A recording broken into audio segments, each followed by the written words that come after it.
आज म तपाईहरुलाई यो कटहरको रेसिपी देखाउने छु। तपाईहरु पनि यसरी नै बनाएर खानु होला है त गाइजहरु। कटहरलाई काट्नु भन्दा अगाडि काँचो कटहरलाई त्यसलाई राउन्ड छिलेर बोक्ला फालेर अनि पानीमा उसिनेर बल्ल काट्नु होला। त्यसो गर्दाखेरि त्यसको चोप सबै जान्छ कि चोप चेक गर्छु है त गाइजहरु।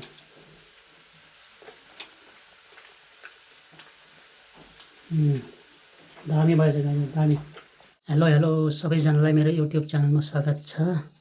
आज म तपाईहरुलाई चाहिँ कटहरको सब्जी बनाउने रेसिपी देखाउन गइरहेको छु। अन्तिमसम्म हेरेर साथ दिनु होला है त गाइजहरु।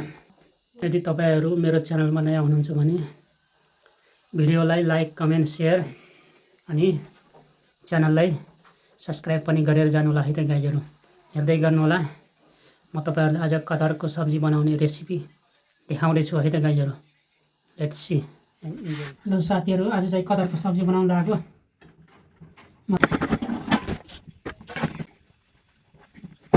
फाइनली गाइस, यो चाहिँ पकाउनको लागि सामानहरु रेडी भइसक्यो। अब पकाउन सुरु गर्ने है त गाइजहरु। हेर्नुस्, कटहर काटिसकेपछि पकाउनु भन्दा पहिले एकचोटी सर्लक्क उमाल्नु होला है त गाइजहरु। यस्तो गर्दा यसको चोप जान्छ। कटहर पकाउन, कटहरको सब्जी बनाउन तेल अलि धेरै चाहिन्छ है गाइजहरु। अब यता चाहिँ मेरो तेल खरिसकेको छ। अब प्याज हाल्छु है गाइजहरु। हेर्नुस् त,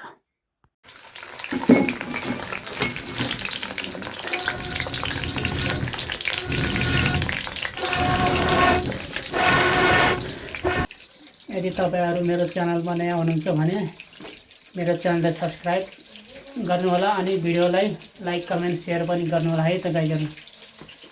आज म तपाईहरुलाई दामी कटहरको सब्जी बनाएर देखाउने छु गाइजहरु। आज म तपाईहरुलाई कटहरको सब्जीको रेसिपी देखाउने छु गाइजहरु। यहाँ मेरो चाहिँ प्याज फ्राई भइसकेको छ, खरिएको छ। अब म चाहिँ यो कटहर अघि काटेर राखेको कटहर हाल्छु गाइजहरु।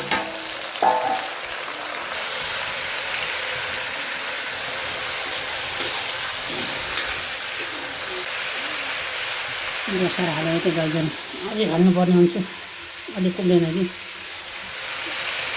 कि चाहिँ बेसार यता गाइजहरु 1.5 चम्चा जति। यता चाहिँ नुन हाल्छु 2 चम्मच जति।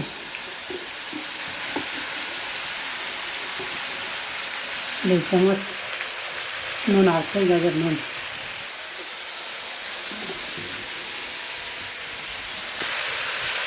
अब म यसलाई राम्रोसँग फ्राई हुने गरी चलाउँछु।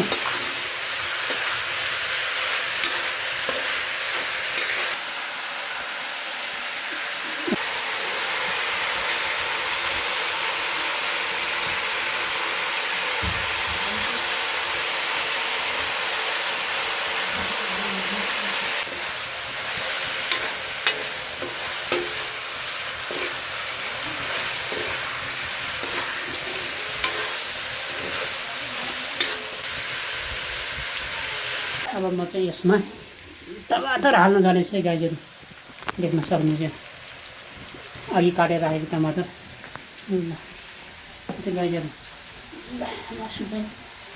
टमाटर हाले अनि त्यसपछि यो पिसेर राख्यो मसला 2 चम्मच। यतै धनिया, सुकेको खोर्सानी, अदुवा, लसुन हालेर पिसेको मसला है गाइजहरु। धनिया र जिरा, अदुवा, लसुन अनि खोर्सानी म त्यसमा 2 चम्मच,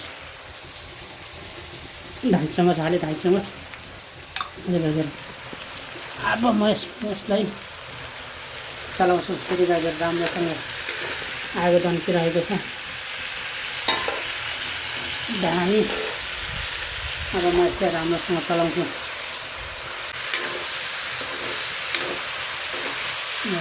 यस्तो गर्मीले मेरो पसिना पसिना भएछ म त। अब यो पाकिसक्यो गाइस। अब म चाहिँ दाउरा निकालेर दाउरा निकाल्छु, आगो निकाल्छु। आगो कम गरेर उसलाई एकछिन ढक्कन हालेर राख्छु है त्यो गाईहरू।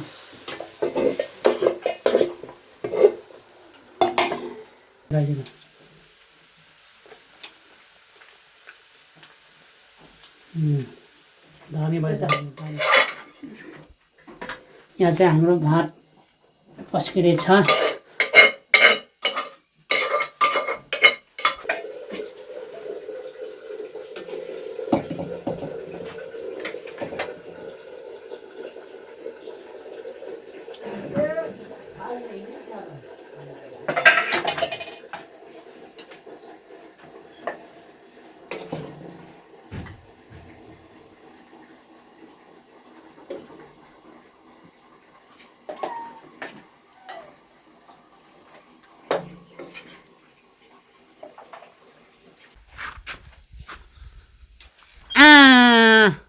खतरा दाङ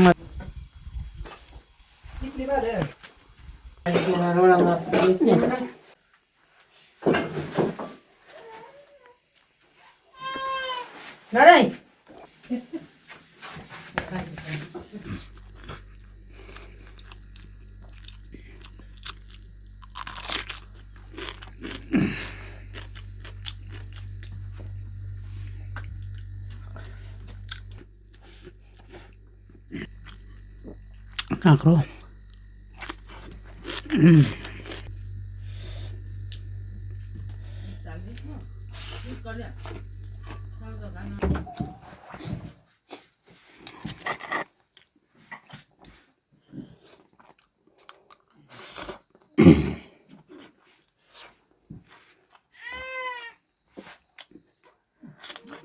दामी छ गाईहरू।